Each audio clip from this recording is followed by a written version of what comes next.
I said something that irritated the shit out of Kobe fans, even though I'm a Kobe fan, right? I said something that irritated, but that is a metric.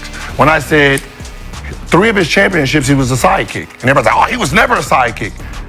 He was only 21, 22, and 23. Those championships. Shaq was the dominant force. Gilbert Arenas just lit the fuse on one of the NBA's most sacred debates. On his show, the former All-Star didn't mince words. He flat out called Kobe Bryant a sidekick to Shaquille O'Neal during the Lakers' three-peat. Not a partner, not a co-star, a sidekick. And that wasn't just commentary. That was a direct strike at the Black Mamba's legacy. Instantly, the basketball world erupted. Fans, players, analysts, everybody's weighing in. Because this isn't just about Shaq and Kobe. This is about respect, greatness, and who truly owned those championship runs. Every Superman won when they got the perfect partner. When they got the perfect partner, that's when they won. The backlash has been absolutely brutal. Former teammates, fans, and analysts have all rushed to Kobe's defense, refusing to let his legacy be diminished. But Gilbert Arenas isn't backing down. In fact, he's doubling down on his take, and the arguments are getting more heated by the day. On Gil's Arena, Arenas addressed the firestorm head-on. I said something that irritated the SH out of Kobe fans, even though I'm a Kobe fan. When I said 3 of his championships, he was the sidekick. Everyone's like, he was never a sidekick. But he was only 21, 22, and 23. During those championships, Shaq was the dominant force. It's the kind of take that cuts deep, not because people haven't heard it before, but because it challenges one of the NBA's most fiercely protected legacies. And the longer Arenas sticks to his stance, the more explosive this debate becomes. He was only 21, 22, and 23. Those championships. Shaq was the dominant force. But Arenas didn't stop there.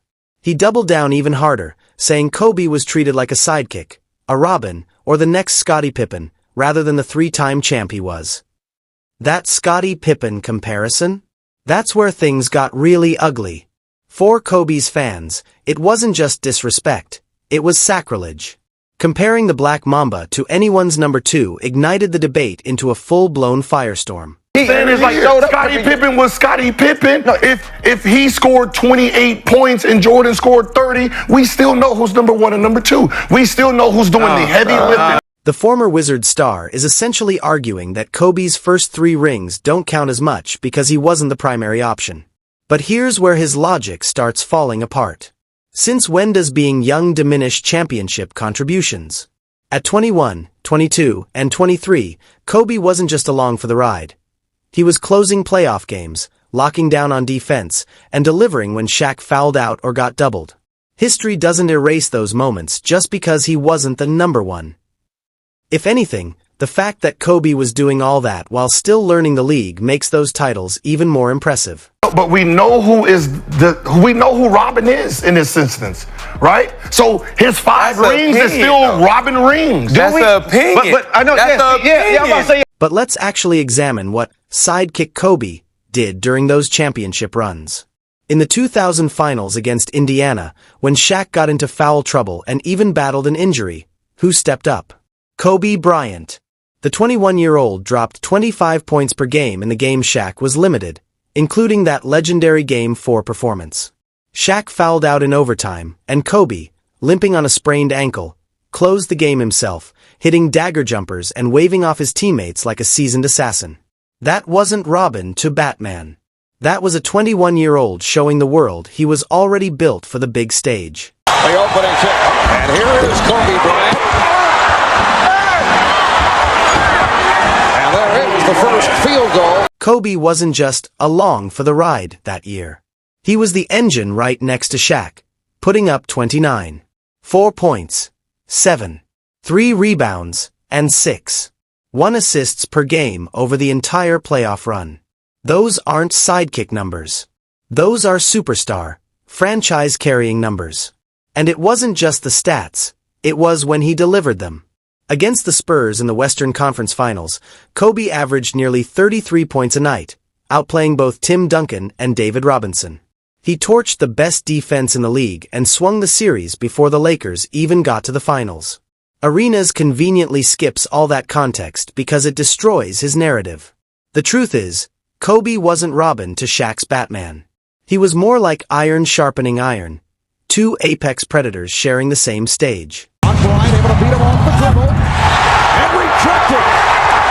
That's the play of the game defensively. Kobe Bryant, all-league defense, comes in from behind. The 2002 Western Conference Finals against Sacramento is the perfect example of why calling Kobe Bryant a sidekick doesn't hold up.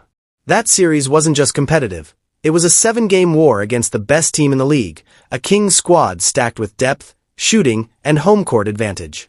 Yet Kobe rose to the challenge, averaging 26.7 points, 6.3 rebounds, and 4.9 assists across the series. He wasn't standing in Shaquille O'Neal's shadow. He was attacking relentlessly, hitting mid-range daggers, slashing to the rim, drawing doubles, and carrying the Lakers during stretches when their offense stalled. Time and again, when Shaq dealt with foul trouble or free throw struggles, Kobe stepped into the role of closer, delivering in the biggest moments. That's not the profile of a Robin. It's the profile of a co-headliner. Stack that alongside what he did in 2000, when he saved the Lakers in the finals after Shaq fouled out, and in 2001, when he averaged nearly 30 points, 7 rebounds, and 6 assists through the playoffs while dismantling the Spurs, and the sidekick narrative completely falls apart. Those numbers and performances aren't sidekick contributions. They're the resume of a legend. In Los Angeles, Kobe up against Wade. They clear it out. He'll go past Wade. The follow away. All even! In Los Angeles, Kobe Bryant wasn't just going up against defenders like Dwayne Wade. He was going up against narratives that tried to box him in. Gilbert Arenas argues that the sidekick label wasn't about basketball reality, but about media sabotage, a way to shield Michael Jordan's legacy from Kobe's rise. That's where Arenas' take gets both intriguing and contradictory. On one hand, he acknowledges that Kobe was unfairly diminished during the Shaq years, painted as Robin instead of Batman despite delivering superstar-level performances. On the other hand, by doubling down on that very narrative, Arenas ends up reinforcing the same disrespect he claims was media-driven. The truth is, Kobe's career tells the full story on its own. Yes, he faced years of being framed as the sidekick, but he shattered that narrative by leading the Lakers to back-to-back titles in 2009 and 2010, this time without Shaq, as the unquestioned alpha. Those championships didn't erase the 3 he won with O'Neal, but they proved what Kobe always knew and what the media eventually had to admit. He wasn't built to play second fiddle. He was built to define eras. So if you were a superhero, what would you be? Who would you be? Batman. So then is Pal your Robin? No, Pal something else. So which is it, Gil? Was the sidekick label an unfair piece of media manipulation, or was it an accurate description of Kobe's role? You can't have it both ways. Ron Harper, who actually shared the locker room with both Kobe Bryant and Shaquille O'Neal during the Lakers' dynasty run, certainly doesn't buy into the narrative. Harper saw firsthand how vital Kobe was, not just as a scorer, but as a competitor who raised the Lakers' level when it mattered most. To him, the sidekick framing isn't just lazy, it's flat-out wrong. He knows what too many overlook. Shaq may have been the most dominant force in the league, but Kobe was every bit as indispensable to those banners hanging in Staples Center. Rest in peace to my boy Kobe, man. He probably as closer as anyone else to ever gonna be competing with MJ. He was a very complete competitor. He patterned his game, walk and talk like MJ and be like MJ. Harper actually played alongside both legends and witnessed their dynamic up close, giving his perspective far more credibility than someone analyzing from the outside. Former teammates know the reality of who carried what weight during those championship runs. They lived it. The fact that players who shared the locker room with Kobe and Shaq are openly pushing back against this sidekick narrative should speak volumes.